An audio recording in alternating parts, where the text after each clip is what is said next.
Hello, hello, hello, hello. Um, I'm going to read to you some of Remember the 5th. So I'm going to take you back to 1605 when Guy Fawkes was still alive. Uh, it's the beginning of a story, and it's about Holbeche House and this whole sort of myth about Guy Fawkes and being this zealot Catholic, and Robert Catesby being this sort of person who needed to destroy Stuart um, monarchy. It's all nonsense, and we've fought it for so long, and the evidence is so clear. They ran away to Holbeche House, and it burnt down. None of the conspirators survived, or very few survived. So that was quite convenient for the government, really. Um, but this sudden panic, we're running away to Holbeche House. What else can we do? London's not safe. But they were told to do that. And how do I know they were told to do that? How do I know that Cecil sent round a message, Robert Cecil, the Secretary of State in England at the time, who looked after Queen Elizabeth so well and was losing influence with King James? He needed to get his power back because King James was relying on all these rather pretty boys at his court for advice and policy even. And Robert Cecil was in charge, he was Secretary of State, and the king was making a mess of things, really, spending all his money on lavish parties and not really paying much attention to the state. He was going off on hunting trips and stuff like that. So Robert Cecil really needed something to make him a hero in the king's eyes. And what better? The king was paranoid about being blown up. There'd been a situation where there'd been a bomb or a bomb, an explosion at one of the houses he lived in as a child. Um, and stabbing was his one fear, being assassinated by stabbing. But the main concern was the fear of being blown up. So let's blow up Parliament. Let's hatch this plot. Robert Cecil was a cunning chap. So Holbeche House, panic, off we go. We run away to Holbeche House, and suddenly everyone knows about us going there, and they all come round and they start to shoot and fire, and the people refuse to surrender, and there's a terrible fire, and Holbeche House is burnt down, and everyone's sad about it. um, Nonsense. There were 100 troops waiting for them. They were waiting waiting for orders. Robert Cecil had sent them into a trap, and he hoped that all of them would be killed. Of course, the inefficiency of musketry at that time and weapons was such that there was no chance that all of them being killed was guaranteed, and in fact, they failed to. Anyhow, let me start with this reading of this, and we'll see how we get on. The morning of the 8th November 1605 at Holbeche House in Staffordshire was peculiar for its lack of birdsong. The occupants had been tending to a man recently blinded and filling the time that they waited for their companions by talking. The eerie silence outside went unnoticed. "We have no news of Bates and Digby," Catesby admitted. "I was hoping we'd meet them here by now. I cannot think why they have been delayed." Catesby stood at 6 foot tall, so it was his preference to sit amongst friends. He positioned himself at the deal dining table on one of the matching chairs. He had dark hair, a thin face which was handsome and aquiline, but he looked grave, as if he never smiled or took anything lightly. Despite his thin frame, he was one of the most dashing and courageous horsemen in the country. He was normally cheerful and brimful of confidence, even early in the morning. Everyone knew he was concerned, therefore. The house was cold on that misty morning, but the sun had risen, and the windows bathed the wainscoting and the floorboards in light. Percy was a tall man, too, with a broad beard and a good-looking face, but his beard and head had been sprinkled with white hairs, his head being whiter than his beard. He stooped slightly as he moved across the room to join Catesby at the table. Normally he was sprightly, even though a decade older than his companion, but due to lack of sleep, he felt a great deal older than 42. He wondered how old age would treat him as he leant his hands on the table. I do not pretend to understand events. We need to ship more sack from London, do we not? He declared hesitantly. Rubbing his ruddy face, he bowed his head after speaking, looking down at his big feet and short legs. Tiredness and despondency weighed heavily on his shoulders. Now, the conspirators weren't actually delivering barrels of gunpowder to the House of Commons. They were delivering barrels of sack, which is sherry, for the party, for the opening of Parliament. There was going to be a party, and James insisted on there being lots of barrels of booze, and the sack was the one drink that he adored.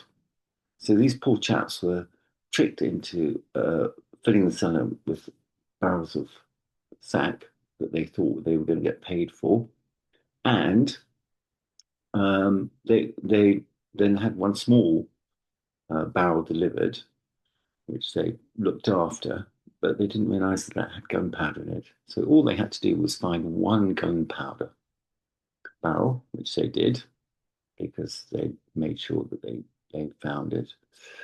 And there you go. Suddenly, these chaps who were selling sherry end up being accused of plotting to blow up the whole of the House of Parliament. He could not understand what had gone wrong with their venture. They had planned to move their merchandise as quickly as possible, and yet they had been prevented from delivering the goods by the absence of those organising the transport. We need to discuss our next move with the others, Catesby warned. His voice was soft. Lack of sleep was fraying his nerves, too. We wait. We have to arrange the transport of the sack, Percy argued, stretching his long back as he leaned over the table. We have customers waiting. Time and tide wait for no man. What say you, Ambrose? We made good time to get here, but the others might not be as quick off the mark. There's no harm in waiting a few hours, that's the truth. What do you think? He asked, turning to Rookwood, who was tending poor blinded John Grant. Fire! Fire! Screamed Winter, running into the room, holding a copper bucket that he intended to fill at the well in the courtyard. He was pointing at the outbuilding where the thatch was burning. Terror masked his handsome face. He was of short stature, but very valiant and strong. The house will catch, cried Catesby, sending his chair tumbling backwards, and he rose in panic. Fill the pail. Inside the house, there was a sound of breaking glass, followed by rumbling on the boards. Incandescent balls of fire rolled across the floor. The gunpowder spread on the ground, sizzled and fizzed, as sparks flew off the deadly bombs. When the glass had smashed, there was a commotion amongst the occupants, as they realized that it had been firebombed. They used the blankets they had slept under to smother the fireballs. Behind the runners were several members of a pyrotechnic troop who had set fire to strips of clothing coated in tar, which they in turn tossed through the broken windows. The same happened at the front of the house. These rags smouldered, releasing thick smoke and sparking the gunpowder, making it crack like gunfire. Soon, three of the occupants appeared at the back door, Wintour and the two Wright brothers, panicking wildly as they fled the inferno. As far as they were concerned, the house was now well and truly on fire. They carried copper coal buckets, wanting to collect water from the well behind the house. They fully intended to put the fire out. When the occupants dashed into the courtyard, the prime guns outside were fired. In each gun, the lighted flax fuse, the match was skillfully flicked into the serpent lock, setting fire to the gunpowder in the pan. The flame from the pan entered the barrel of the gun and ignited the gunpowder, and that had been poured into it. And the lead ball flew from the end of the barrel. A furious fusillade of musket balls greeted the fugitives who had gone to fetch water. Thomas Wintour, who had dashed into the courtyard to fetch water in his pail, heard a massive explosion and realized with horror that he had been shot in the shoulder. At one moment he was running towards the well, the next he threw the copper bucket down as if in a fit of temper, clasped his right shoulder, and watched blood ooze into the linen cloth of his Belgian chemise. Looking up at the cause of his pain, Wintour saw a mass of men, some standing behind whiffs of smoke coming from the musket barrels. He tried to warn the others who were following with the same idea of extinguishing the fire. The next shot struck the elder Wright, John, and after him the younger Wright, Kit. Then fourthly a bullet found Ambrose Rookwood's head, sending him spiralling to the ground. Thomas Wintour, John Wright, Christopher Wright, and Ambrose Rookwood had all been shot. Several more shots resounded around the courtyard. Some struck their target, others ricocheted off walls or struck the bricks and mortar. 36 bullets had been fired. Few had reached their intended target. The Wright brothers had taken the brunt of the blast and were moaning as they rolled around on the ground in agony. They had been hit at least 6 times. John managed to stagger to his feet. He was too stunned to think straight. He was unsure where he had been hit or how many times. Winter reeled backwards at first, and although wounded, he managed to make it to the house, cowering in the scullery. The smoke was too dense for him to enter the main residence, gritting his teeth with frustration. He could not understand what was going on. They were all unarmed and were being fired at for the devil knew what reason.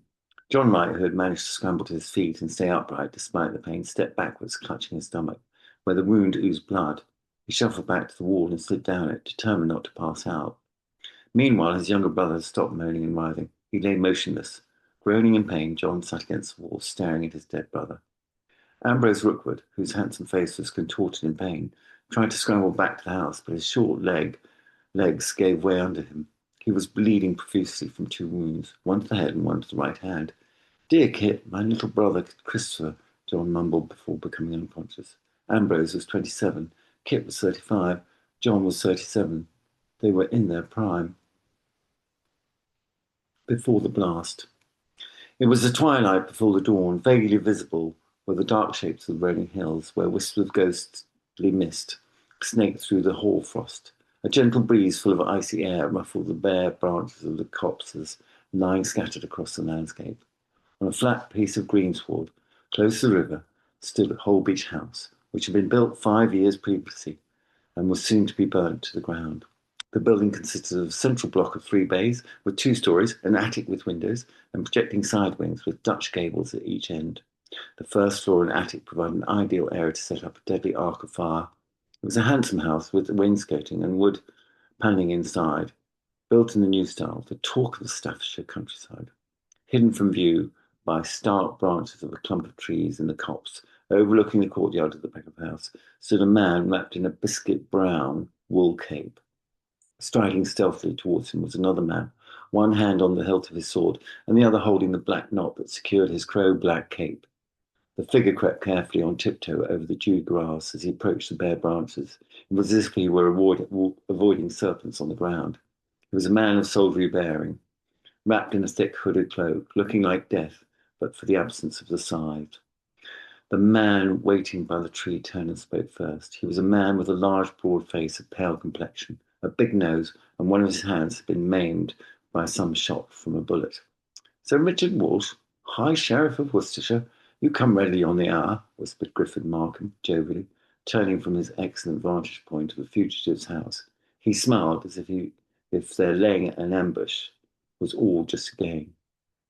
Both men were tall and broad, fighting men of equal stature and equal status, though Griffin Markham had fought at the siege of Rouen with the Earl of Essex and commanded the Connaught Horse in Ireland, whereas Walsh commanded the local militia.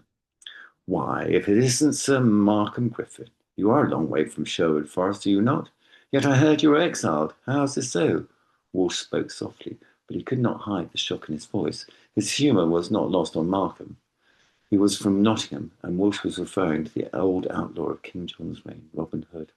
Walsh had met Markham at Derby, when the king was making his procession through the kingdom as part of his coronation celebrations, riding through major towns on his way to London. He admired the man, rumoured to be the finest swordsman in all of England. Markham, in turn, liked Walsh's easy manner and admired his organisation. He had assembled the militia that would ensure no one survived the ambush that they were about to mount. Pulling up the hood of his head and letting it fall to his shoulder, pulling the hood off his head and letting it fall to his shoulders, the sheriff removed his right glove, black like coal, like his cloak, to shake Markham's hand. The other knight shot a hand from under his dark beige cloak and did likewise. Their eyes locked briefly. Both gave him a firm handshake. The sheriff serious, Markham still smiling slightly. Both men noticed how warm their hands were and how cold the damp air was. They were quick to return their hands to their leather gauntlets. "I am incognito," You know, on the orders of Lord Salisbury, our master, Robert Cecil, Secretary of State, officially I'm in Flanders, and I have not been allowed to return to my beloved Nottingham. He mentioned he would be sending someone, but I had never dreamt he would send such an illustrious warrior, the sheriff replied, stunned by Cecil's ingenuity. I thought all the old valiants had been executed or were in the Tower. It's very good to have you here. Thank you. Kingswood is infinitely preferable to the fields of Flanders, and the Staffordshire hills remind me of my home in Ollerton. I feel welcome, but I'm here solely to observe the Operation Act, only should something go wrong. So I have the responsibility still, Walsh exclaimed, smiling boldly. I know that you have rehearsed well, and you have concealed the troops successfully, all to your credit. I shall let Cecil know that you have followed orders to the letter. I thank you for that. The Secretary of State is a hard man to please. We are glad to have you here in a role, and I am very pleased to see you again. I look forward to breaking bread with you after we have dealt with the business at hand. How many men have you gathered here? More or less 200, I should reckon. 200 against 6, maybe a dozen at most. I like your odds. Let's cry havoc and release the dogs of war, as per our plan. Cecil has always said, let us plan the work and work the plan. You know how he likes to ensure there is no room for error. The gunpowder has been left in the house. We spread it over the floor before they arrived. Excellent. To look like coal dust as instructed. That should have explosive consequences. Who is there? Markham pointed, needlessly but dramatically, in the direction of Holbeche House. 6 of them definitely. Others have been coming and going. Our intelligence says there are 10 at most in the house. We have established from various reports that have come in from the south that we have the main body of those wanted. They include Robert Catesby, the 2 Wright brothers, Christopher and John Thomas Percy, Ambrose Rookwood, and John Grant. Good. They have fallen into the trap they were advised to gather here. Were these half-dozen men once friends of yours? Yet you attend their execution. In another life, some of them were. Now they are traitors, condemned to death. My presence here is also a warning lest I forget to whom I owe my loyalty and life. Cecil convinced King James to spare the Trinity at the Tower, and they've gone on to sin again. Their punishment is overdue. They escaped execution once, as I did. You were to be beheaded. Indeed, I was. Do I not appear like a haunted man?